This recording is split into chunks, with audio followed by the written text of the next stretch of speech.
நல்ல ஆவிக்குரிய நண்பர்கள் அவர்களோடு கூட இருக்கும்போது கூட மனமாற்றம் அடையாமலே வாழக்கூடும் என்கிற ஒரு காரியத்தை ஆண்டவர் நமக்கு எச்சரிப்பாய் கூறுகிறார்.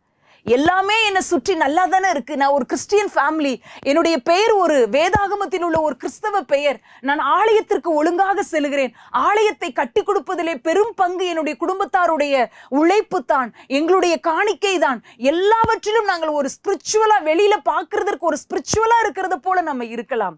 ஆனால் ஆண்டவர் கேட்கிறார், மகளே மகனே, உனக்கும் எனக்கும் ஒரு தனிப்பட்ட உறவு உண்டா?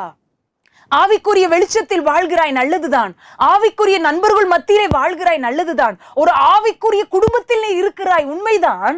ஆனால் உனக்கு என்னோடு கூட ஒரு தனிப்பட்ட ஒரு உறவு இருக்கிறதா என்று ஆண்டவர் கேட்கிறார். உதாரணமா வேதத்துல இதுக்கு எத்தனையோ உதாரணங்களை பார்க்க முடியும். இயேசு கிறிஸ்துவோடு இருந்த அந்த 12 சீஷர்களிலேயே ஒரு யூதாஸ் காரியத்து அவரோடு கடைசி வரைக்கும் செல்ல முடியாமல் அவனுடைய ஆத்துமாவை இழந்து போனான்.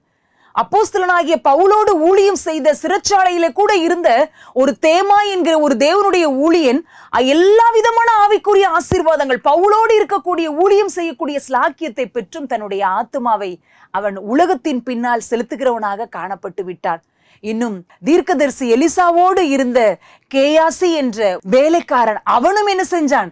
தன்னுடைய ஆத்துமாவை இழந்து போனான். இவர்களெல்லாம் நான் குறிப்பிட்ட யூதாஸ் காரியத்தா இருக்கலாம், தேமாவா இருக்கலாம், கேயாசியா இருக்கலாம், இவர்களுக்கெல்லாம் ஸ்பிரிச்சுவலா இருக்கிற நபர்கள் சூழ்ந்தே இருந்தாங்க.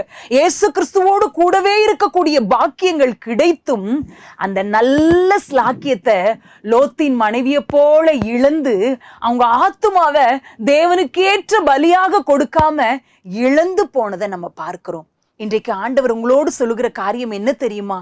எல்லா காரியங்களையும் தெரிந்திருந்தும், அநேக ஆவிக்குரிய வாய்ப்புகளை நம்ம பெற்றிருந்தும், நம்முடைய ஆத்துமா உண்மையான ரட்சிப்பை பெற்றிருக்கிறதா? ஆண்டவருக்கும் நமக்கும் இருக்கிற உறவு உண்மையுள்ளதா இருக்கிறதா? அவருக்கும் நமக்கும் ஐக்கியம் இருக்கிறதா? அப்படி இல்லாத பட்சத்துல நிச்சயமாய் நம்ம பரலோகத்துக்கு போக முடியாது என்பதுதான் உண்மை. எனக்கும் ஆண்டவருக்கும் இடையிலான உறவு எப்படி இருக்கிறது என்பதை பொறுத்துதான் நம்ம பரலோகத்துக்கு போக முடியுமா, அந்த நித்திய ஜீவனை சுதந்தரித்துக் கொள்ள முடியுமா என்பது காரியம்.